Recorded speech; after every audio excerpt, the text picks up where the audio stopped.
Halo,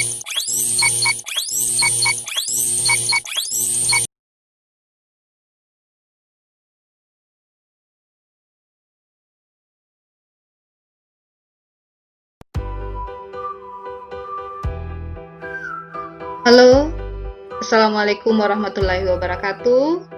Kami dari kelompok 10, yaitu Tika Epa Bidang, Siti Rahma, dan Nurul Fitri Ayu, dalam mata kuliah Leadership and Innovation Perumahsakitan akan membahas bagian 10, semangat baru dalam kepemimpinan menjadi pemimpin yang hidup, dalam buku Quantum Leadership.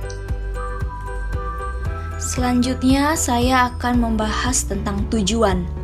Yang pertama adalah menjelaskan kebutuhan pribadi yang berhubungan dengan perawatan diri dan pengembangan sebagai pemimpin dan sebagai pribadi. Yang kedua, membangun rencana pribadi untuk pengarahan diri dan pengembangan diri yang membahas kebutuhan profesional, pribadi, dan spiritual. Yang ketiga, membedakan aspek kehidupan yang bersaing sebagai seorang pemimpin.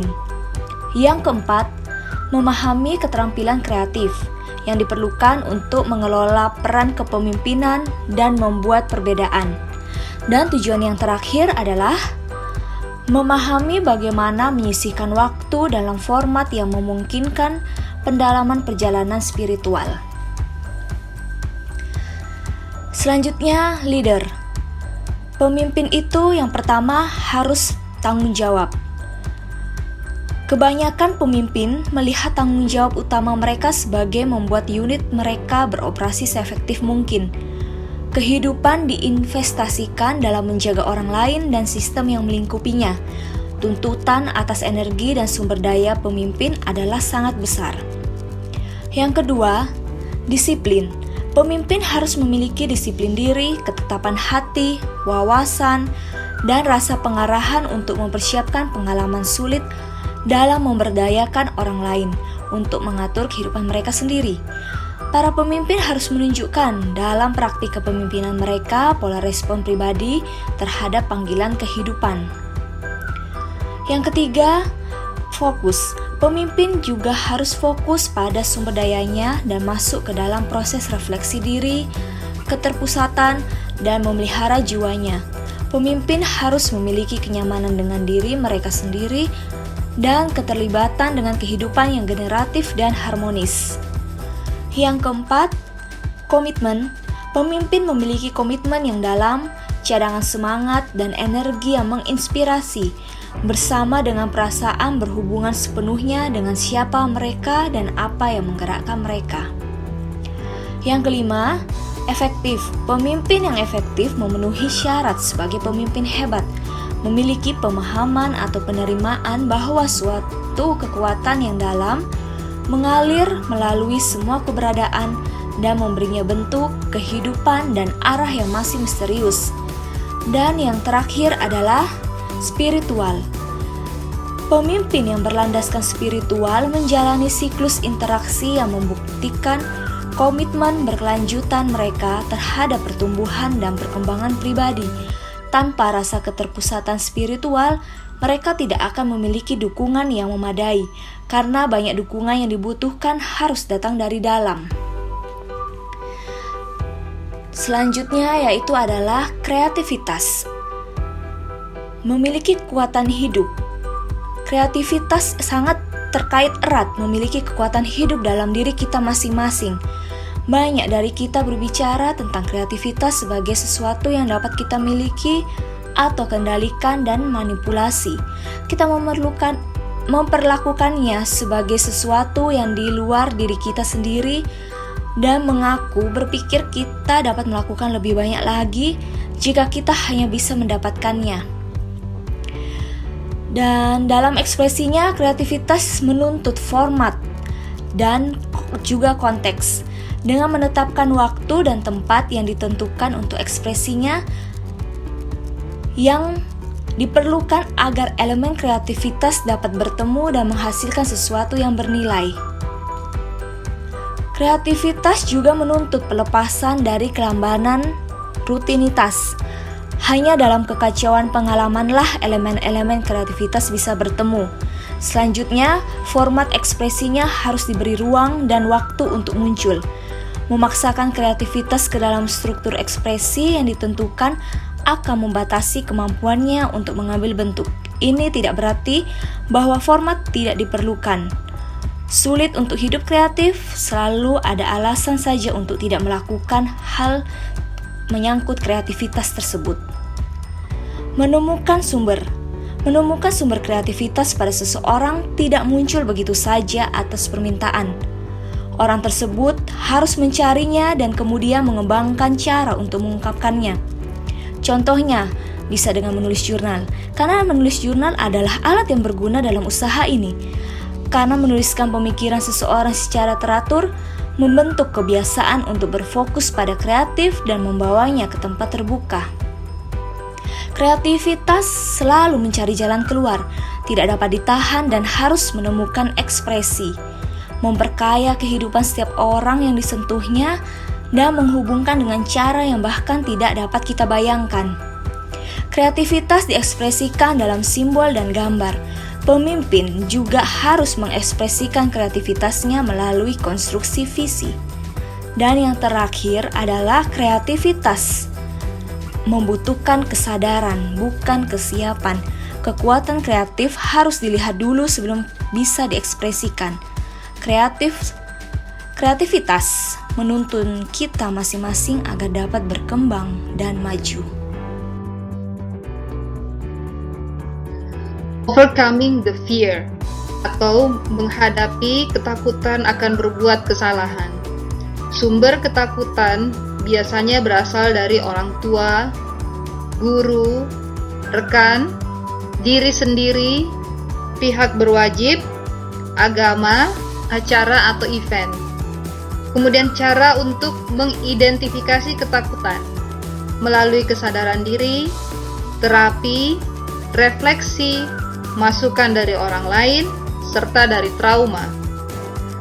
Cara untuk mengatasi ketakutan: mengambil resiko, melakukan terapi, melakukan tindakan terfokus, konfrontasi, pelukan, penyerahan diri, dan pengobatan. Poin penting yang harus diingat adalah memiliki kesalahan bukanlah sebuah aib. Banyak belajar dari kesalahan adalah awal dari kesuksesan. Belajar dari kesalahan atau error mencegah kita berbuat kesalahan yang sama, dan ketakutan tentu akan mematikan kreativitas.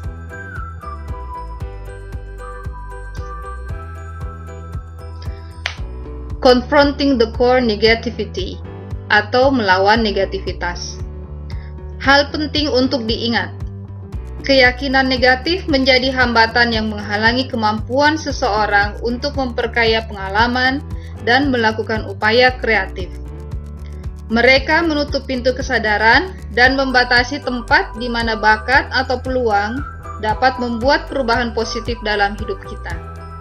Mereka memberi kita semua alasan untuk tidak melakukan apapun yang dapat mengatasi tantangan.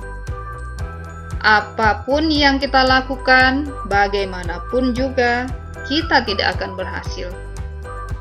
Afirmasi yang baik adalah lawan dari negativitas. Contoh dari afirmasi yang baik misalnya, saya sangat baik mengerjakan bla bla bla, saya selalu mampu bla bla bla, kamu seorang bla bla bla yang hebat, kamu atau saya seorang bla bla bla yang brilian dan sangat menyenangkan untuk bla bla bla.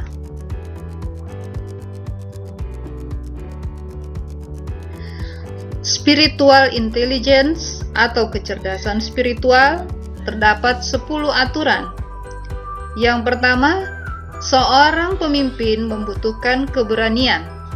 Yang kedua, caring for the self adalah hal yang paling utama. Yang ketiga, menetapkan dan fokus pada tujuan. Yang keempat, selalu berdoa. Kelima, tantangan dan perubahan. 6. alam semesta dipenuhi oleh energi kreatif dan energi perubahan. 7. Selalu memiliki komitmen. 8. Perjalanan transformasi. 9. Penghakiman dapat mematikan semangat. Dan yang ke-10, mencintai Sang Pencipta dan mencintai ciptaannya. Selanjutnya yaitu become self atau menjadi diri sendiri. Dalam setiap aspek penciptaan, kehidupan seolah-olah ingin hidup. Buktinya dapat ditemukan dalam semua tindakan penciptaan diri, perubahan, adaptasi, dan pertumbuhannya. Dorongan hidup menuju pengorganisasian diri adalah fitur fundamental dari alam semesta. Selain itu, membutuhkan momen yang tepat dan persepsi yang tepat untuk dapat menangkap fakta-fakta ini. Francisco Varela, seorang ahli biologi terkenal, menciptakan istilah penciptaan kehidupan yang lebih banyak kehidupan dari dirinya sendiri. Dia menamakan proses ini autopoiesis, yang berarti pembentukan diri, yang menegaskan bahwa hidup itu unik karena memiliki kemampuan untuk menciptakan dirinya sendiri, untuk terus menghasilkan lebih banyak kehidupan. Proses autopoiesis berlangsung terus-menerus dan bersiklus, dan hal itu bersifat generatif dalam kehidupan yang berkembang dengan sendirinya, menumbuhkan pilihan dan potensi serta kepenuhan yang membuatnya menjadi seperti apa adanya setiap saat. Selanjutnya yaitu listening atau mendengarkan suara perubahan. Listening ini terbagi atas dua bagian, yaitu secara kontekstual dan secara konten. Yang pertama yaitu secara konstekstual. Tujuannya yaitu untuk menyadari keadaan sekitar peristiwa eksternal yang mempengaruhi pekerjaan yang dilakukan orang dan sumber daya apa yang tersedia bagi mereka. Yang kedua yaitu secara konten. Tujuannya yaitu untuk mendengar apa yang dikatakan orang, memahami artinya, dan memahami implikasinya. Pendengar yang mendalam mendengarkan konten sambil mempertahankan kesadaran akan konteksnya, sekaligus menyadari bahwa apa yang dikatakan orang selalu dipengaruhi oleh keyakinan, pengalaman, perspektif, dan prasangka mereka. Demikianlah presentasi dari kami kelompok 10. Salam dari kami, Tika Epa Bidang, Siti Rahma, dan Nurul Fitri Ayu. Semoga bermanfaat. Terima kasih. Wassalamualaikum warahmatullahi wabarakatuh.